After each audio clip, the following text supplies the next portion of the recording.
Okay, Penn State fans, you know what time it is. It's time for the Blue White Breakdown podcast. Johnny McGonigal and Bob Flounders here on a very nice Tuesday afternoon. We're recording this or taping it, depending on how you're consuming this, around 3 o'clock on Tuesday. As always, Johnny and I are going to get to James Franklin's regularly scheduled presser, which is usually at 12:30. I was up there. Just made it back. Before we get to that, Johnny, just a couple of notes.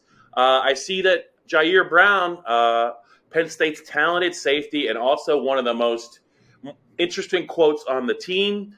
In addition to being the Big Ten Defensive Player of the Week, he's also the Bronco Nagurski National Defensive Player of the Week. Johnny, I don't know. You're a youngin', so I don't know how familiar you are with Bronco Nagurski, but he was a heck of a player. It's a national award, well-deserved.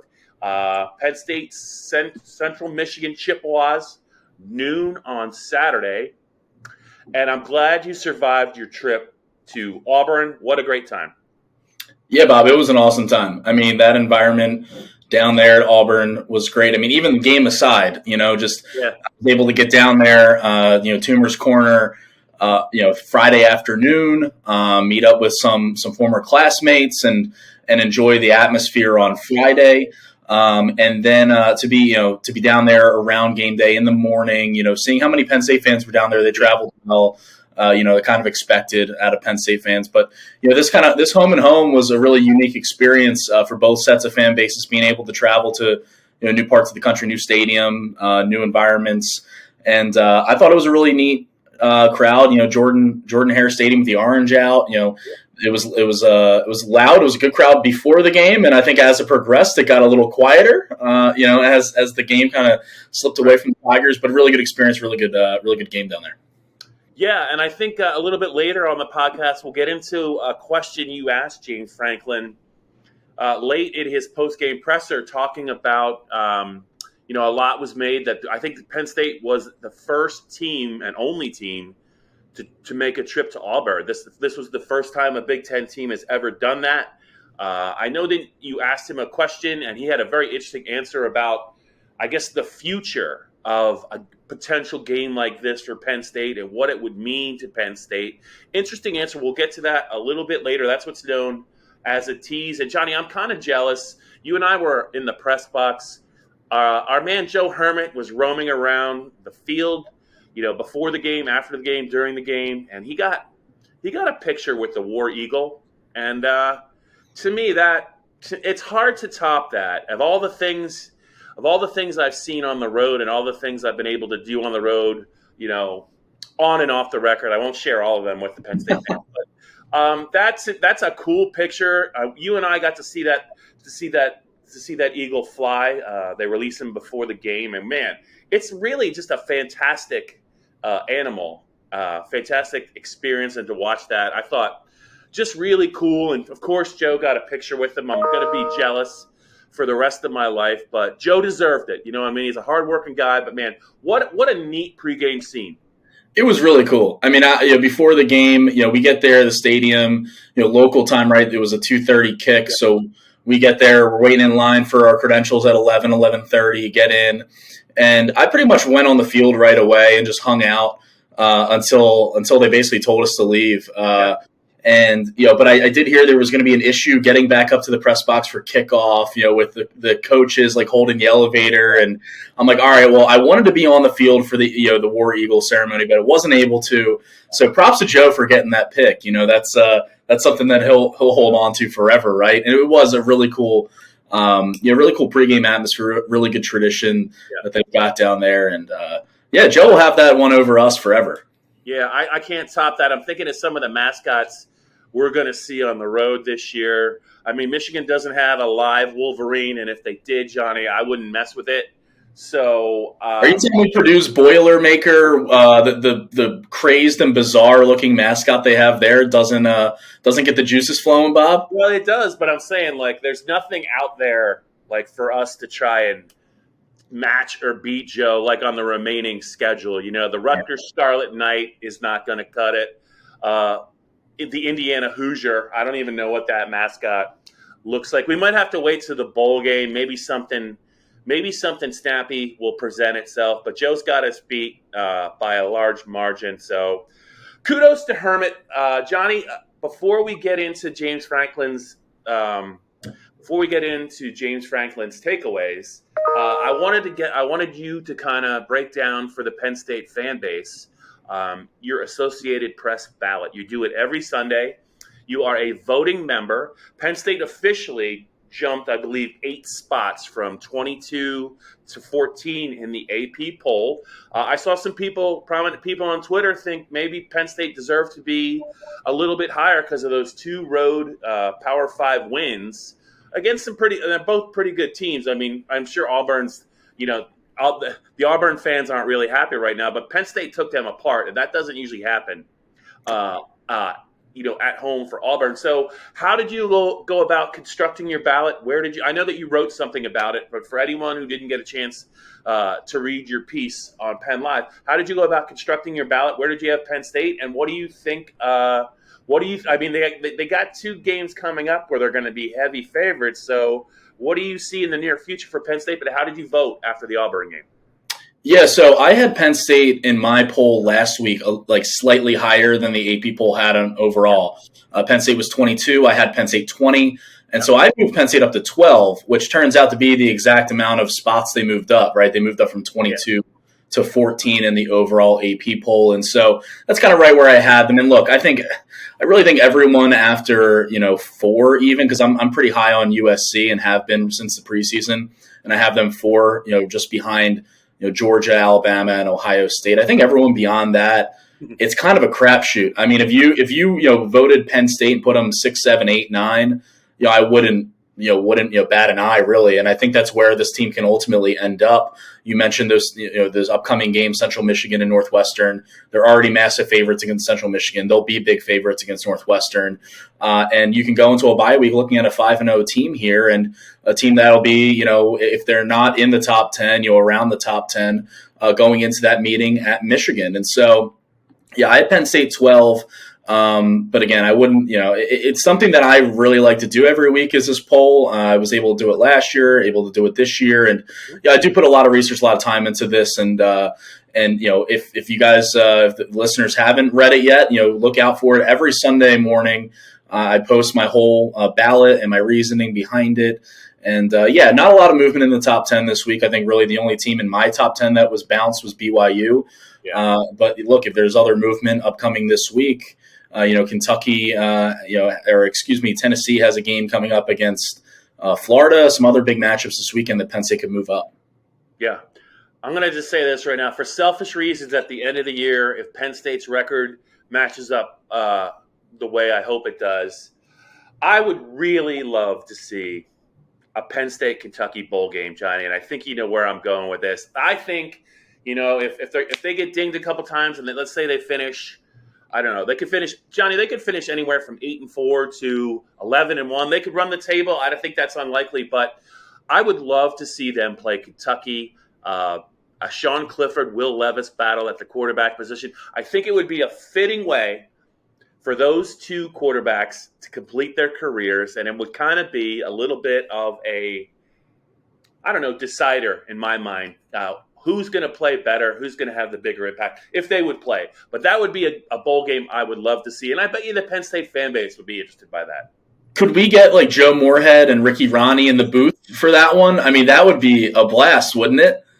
The guys who brought those 2 quarterbacks in and coached them up and everything. I think that'd be a lot of fun. Maybe Taquan Roberson can join in as well. Like, just bring in all the former coordinators and quarterbacks coach and GAs and former quarterbacks, everyone that helped make this happen. I think it would be a lot of fun.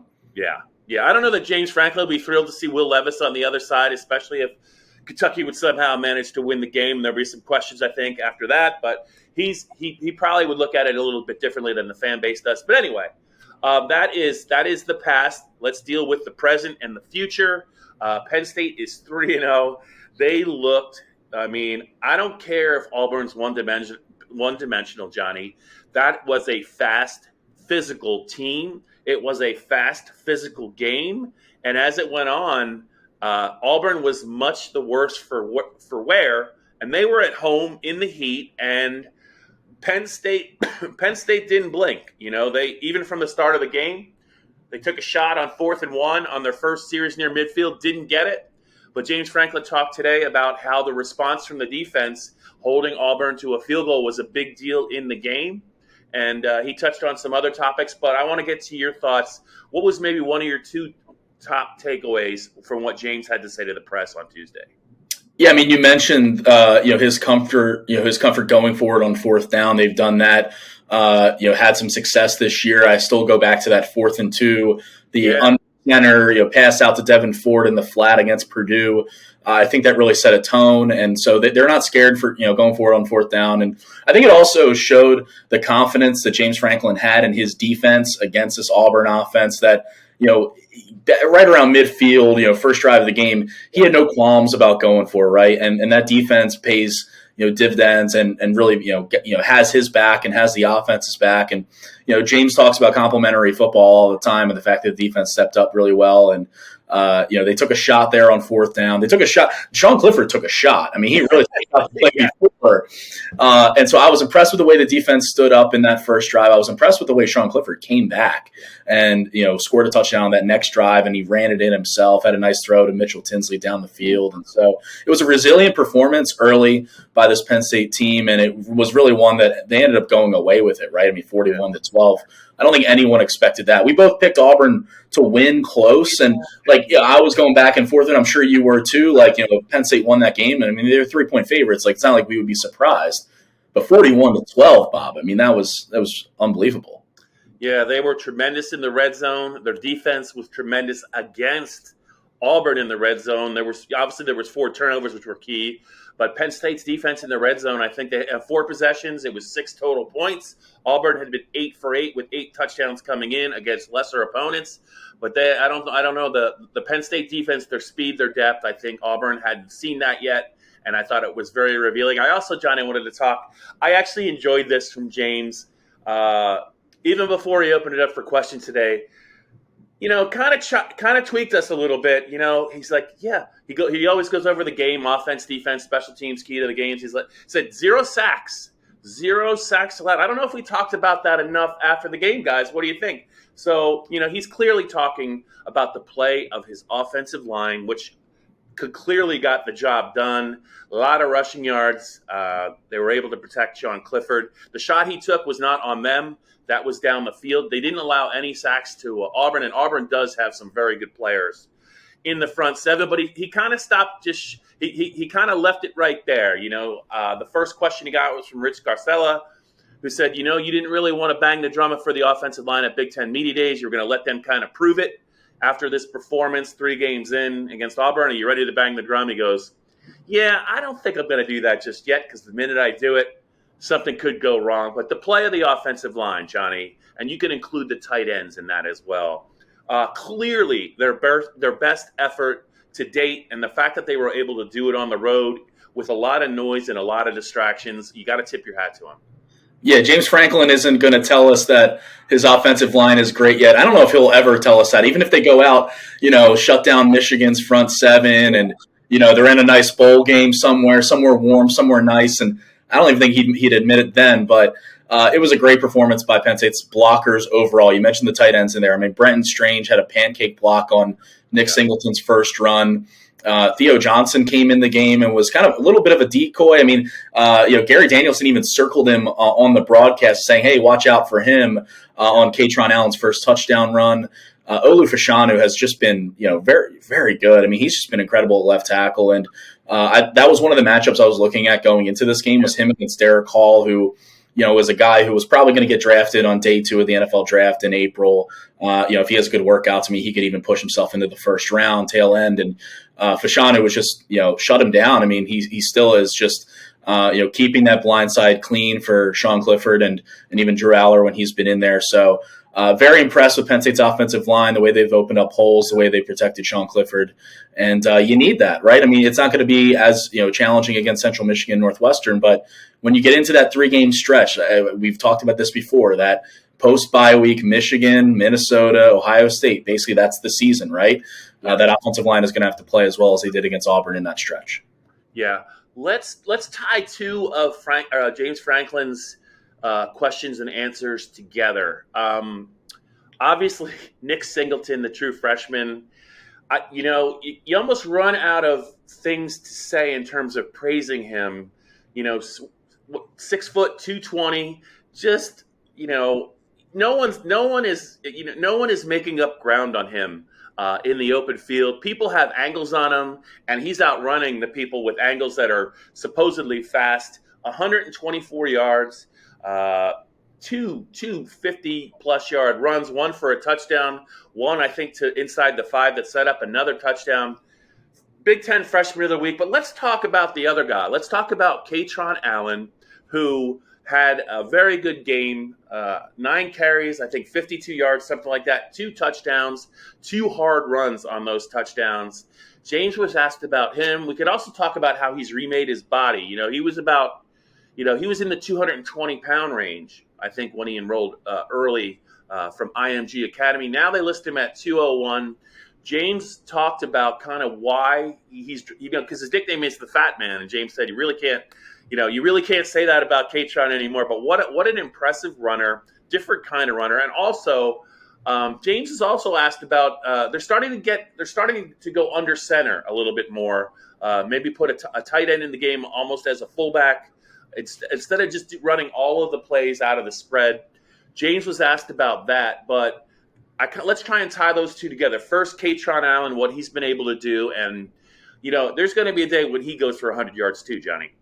Absolutely, yeah. I mean, Kaytron Allen, 52 rushing yards on 9 carries, 2 touchdowns at Auburn. His first collegiate touchdown coming towards the tail end of that first half, which is a big score. It put him up 14-6 with less than 2 minutes to go until halftime. And yeah, James Franklin was asked about Kaytron Allen today at his press conference, and that's what I wrote about afterwards. And quote unquote, he said, he's a somewhat quiet guy and not the most expressive guy. So to see him on Saturday, for me as a father figure, looking at these guys like your sons, to watch that kid smile and his whole face light up and the team react to him is really cool. He's starting to break out of his shell, and I'm really proud of him. I mean, it was a cool moment to see. And going back, and I mentioned the CBS broadcast. At the tail end, when Brad Nessler, the music's playing, the CBS theme music's playing, Brad Nessler's, giving you the highlights and taking you out, basically. The lasting image of 41-12 was Kaytron Allen being lifted up by Olu Fashanu. His arms are wide, he's smiling, and I mean that's got to be a heck of a moment for a true freshman, right? I mean, this time last year he's at the IMG Academy. He comes in. Nick Singleton is ranked higher than him, and obviously Singleton has done an absolute an amazing job too, right? Like 179 yards against Ohio, 124 yards here. It was really funny when Nessler, at the start of the second half, Brad Nessler was saying, "Oh yeah, Auburn's been keeping in check Nicholas Singleton so far," and then literally 2 seconds later, Singleton gets a handoff and goes 54 yards, and in the middle of that run, Nessler is like, "Singleton, not in check." It was just like, all right, yeah, this kid has arrived, and so is Kaytron Allen, and I think the confidence that gives them, I mean, 3 games into their careers, to have this kind of impact, and I think it's just, it really is invaluable. The offensive line doing the job for them to open up holes, but, Kaytron's vision and the way he kind of just works and waits and is patient with the ball, I think is, as a freshman, that's what you want to see. Yeah. A little bit, not a lot, a little bit of Le'Veon Bell in him with the patience and the delaying and always falling forward. I did look this up. Not that it's a big deal. He doesn't have a lot of carries yet. But Kaytron Allen has not been tackled for loss yet this year. He has no yard. All the yards, when you look at his rushing yards for the season, it's all positive yardage or maybe 1 or 2 no gains. But he has not been thrown for a loss yet. Just an impressive guy. James said, yes, he is down to 201 pounds. But he said, some of the weight maybe that he lost wasn't great weight anyway. And he does think that long term, as he gets, as he starts to fill out and get stronger, you're going to see that weight go up a little bit. I don't know if he'll be at 210 or 205 or maybe 212, but I think we're going to see him get a little bit bigger and stronger. He actually looks really quick too. He's just going to have to change his nickname. I mean, he's no longer the Fat Man, but he is just a huge part of what Penn State's trying to do, Johnny. And one thing I wanted to ask you about is when I'm watching the Ohio game and watching the Auburn game, Penn State is really, the fans and even us were like, why isn't, why did Singleton, he started the game and then he didn't play for a little while, and like, get him the ball. But you know what?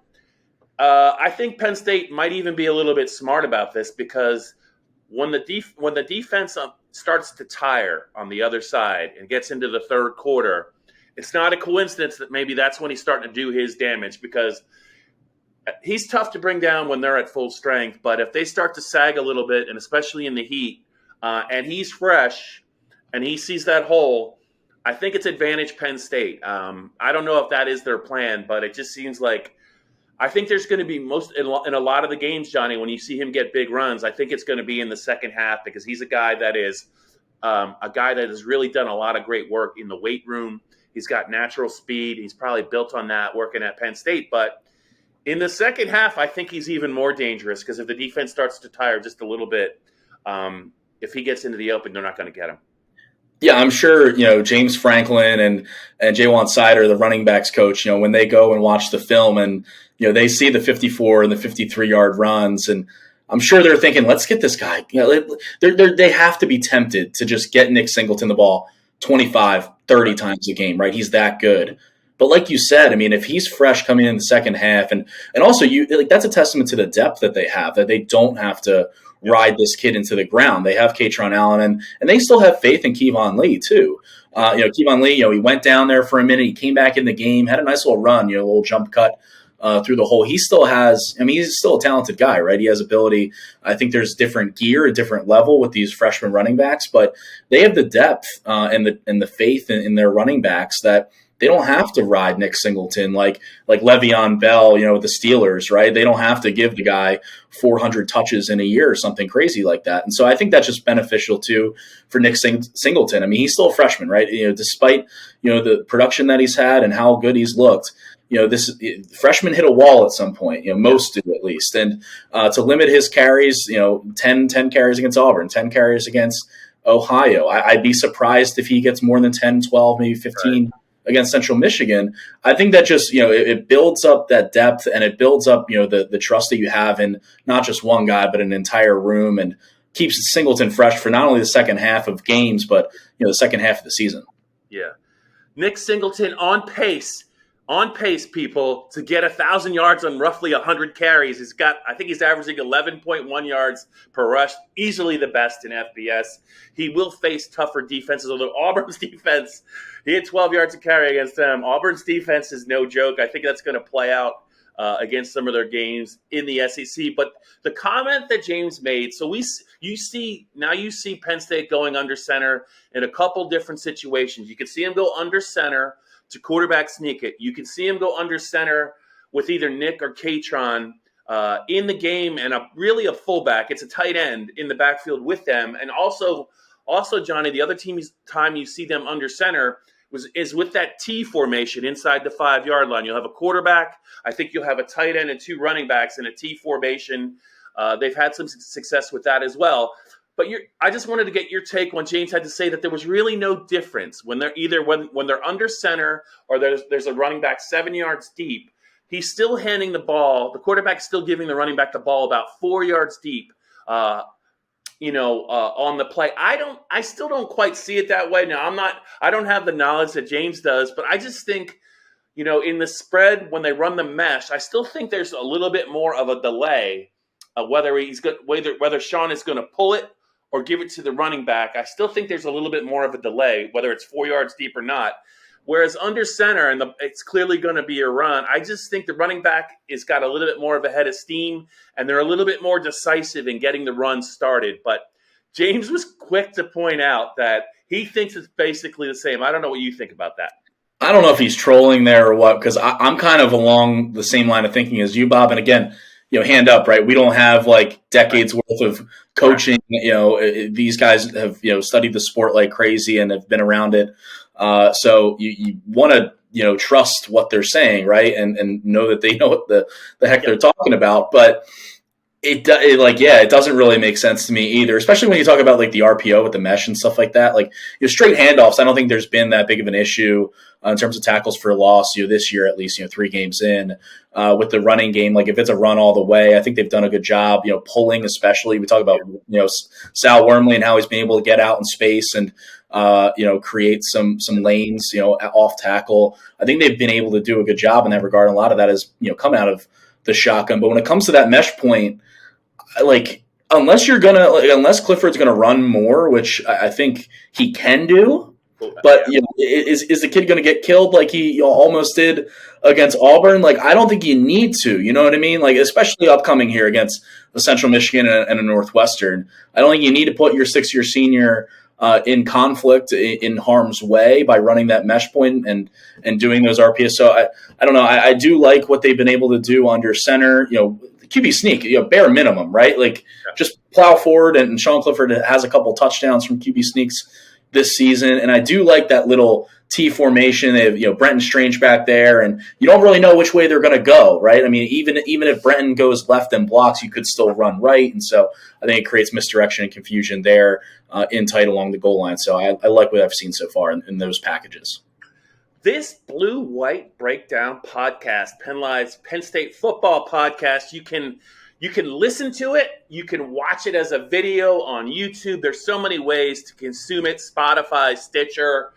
Just look for it, the Blue-White Breakdown podcast. Johnny McGonigal, Bob Flounders. We're going to wrap it up here in a minute or two. But Johnny, I wanted to circle back to a story you wrote and a question that you asked James Franklin. I think it was actually the last question of his Auburn press conference, outside the visitors' locker room. It was hard to hear.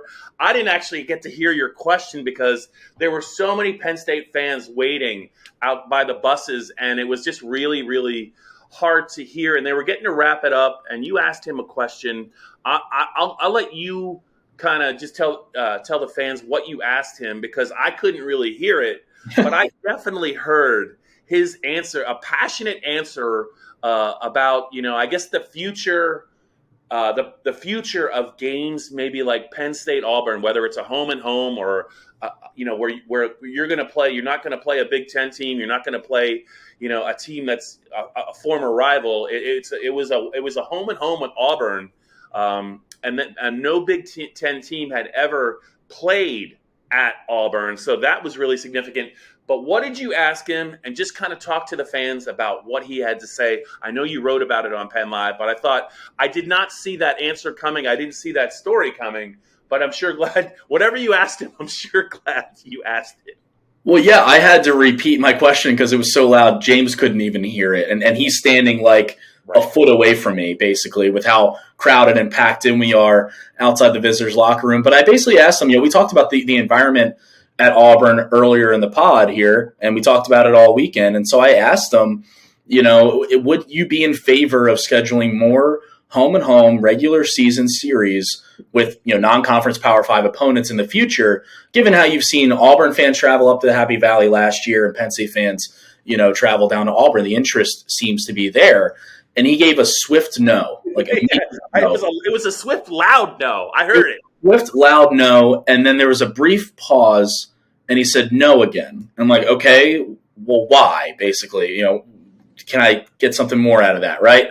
And his explanation was long and a little, I don't want to say all over the place, but it had a couple different layers to it. And I think basically what he responded and said, like, it's hard enough to win the Big Ten, and the focus of the college football playoff, getting into that conversation and into that top 4 is the focus should be winning your conference, and essentially don't take any non-conference losses if you can afford it. Because look, we remember back in 2016, I mean, you could argue that loss to Pitt propelled Penn State to do what they ended up doing. But without that loss, if you had played Eastern Michigan instead and you beat them, they could be in the playoff that year. And so I think that is a big reason behind it. And he basically said, hopefully our true freshmen, if they stay all 5 or 6 years or whatever, hopefully they don't experience one of these again. And looking ahead at Penn State's future schedule, it doesn't look like something like this is going to happen, at least in the near future. You've got a home and home coming up against West Virginia, which should be fun, but even that's regional. The home and home against Virginia Tech was wiped off the books. They have home and homes against Syracuse and Temple in 2026, 27, and 27, 28, which those don't really move the needle. So, are we going to get something like this again? Is Penn State going to do a home and home with a Tennessee or I don't know, a Florida? It doesn't seem like it. If James Franklin is like sitting here saying no like twice as emphatically as he said it, I don't think we're going to get it. So I hope the Penn State fans who went down to Auburn really enjoyed themselves this weekend. So it might be a while before we get one of those. Yeah, I was going to wrap that up with the moral of that story, and the moral of Franklin's answer is the Penn State fans that were smart enough to go on this Auburn trip, literally a once in a lifetime opportunity. And it could not have gone any better if you're a Penn State fan, right? It's a great campus. It was not hard to get to the stadium. The Auburn fans are great. It was actually, they're not exactly rowdy. A lot of people dress up and go to those games. Penn State kind of took over that stadium. Just a fantastic experience to see them really take apart. I mean, there's some guys on that Auburn team that are going to play in the NFL, and they could be, standouts in the NFL. Whether it's Tank Bigsby, who I really liked, more so than Jarquez Hunter. Some of those guys on the defense are going to be NFL players, but to see Penn State come in and really, really just kick their tails is what they did, and to do it and to win going away, what a great experience for Penn State's program, but also the fans. Kudos to them, because I don't know that there's another trip like this. As long as James Franklin's coaching Penn State, I don't know that you're going to see that unless it's in the postseason or in the playoff, or if there's some kind when they expand and there's some home games in the playoff. That's maybe the only way, if you're a Penn State fan, you're going to see a game like that. But Johnny, it was a fantastic trip.